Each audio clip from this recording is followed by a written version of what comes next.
Solomon's wisdom. The judgment of the two mothers. Chapter 1. The great King Solomon sitting.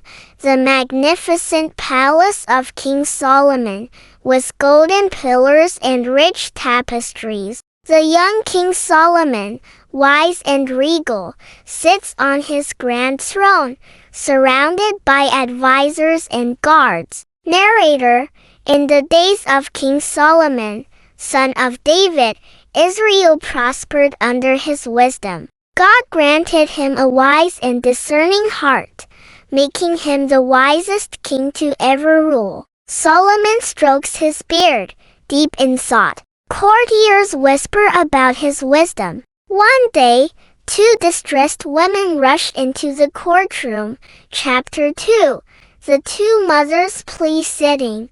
The royal court, grand yet solemn. Two women, dressed in worn-out clothes, stand before Solomon. One is crying, while the other looks tense. Mother one weeping, "My lord, we lived in the same house. We both gave birth to sons, but one night, this woman's baby died. She switched our babies while I slept. Now she claims the living child is hers." Mother 2 angrily, "No, my lord, the living baby is mine. The dead one is hers." The court murmurs. Solomon looks at both women thoughtfully. Chapter 3. Solomon observes sitting.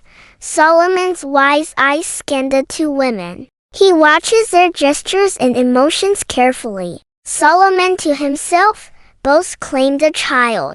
But who speaks the truth? He studies a baby who coos innocently. The crowd waits in suspense. Chapter 4. The unexpected judgment sitting. The tense courtroom. Solomon suddenly raises a hand, silencing the whispers. Solomon calmly, "Bring me a sword." The guards look at each other in shock. A sharp sword is brought before the king. Solomon firmly, "Cut the child in two and give each woman half." The court gasps. The two mothers' reactions are drastically different. Chapter 5. The true mother's cry sitting. The courtroom, tense and silent. The guards lift the sword. Mother 1 falling to her knees, pleading, "No, my lord, please, do not harm the child. Give him to her, but let him live." Mother 2 arms crossed, indifferently, "Yes, divide him. If I can't have him, neither can she." Solomon's eyes gleam. He has found the truth. Chapter 6. The king's verdict sitting. The court, filled with anticipation. Solomon raises his hand. Solomon pointing to Mother 1, "Do not harm the child.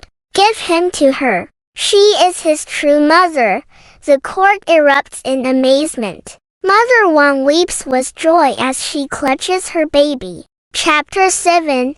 Wisdom revealed sitting.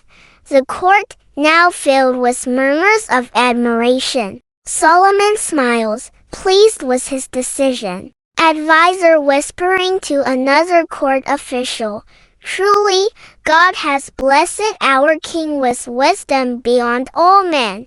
Solomon looks out the window, reflecting on the judgment. Solomon softly, to himself, "True love is selfless." Chapter 8. The kingdom's admiration sitting.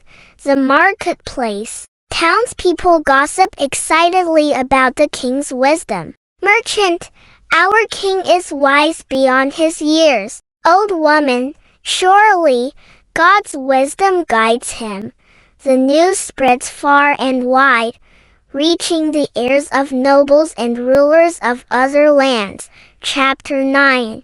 A lesson for all sitting. A group of children sit under a tree as an elder tells them the story. Elder, "And so, children, the wisdom of Solomon teaches us, true love is not selfish. It protects, sacrifices, and chooses life." The children nod, understanding the lesson. Chapter 10. The Legacy of Solomon Sitting. Solomon stands at his palace balcony, overlooking his vast kingdom. Narrator. And so, King Solomon's wisdom became known across the world. His judgments were just, his heart filled with knowledge, and his name would be remembered for generations. A golden sunset glows over the kingdom as the story ends.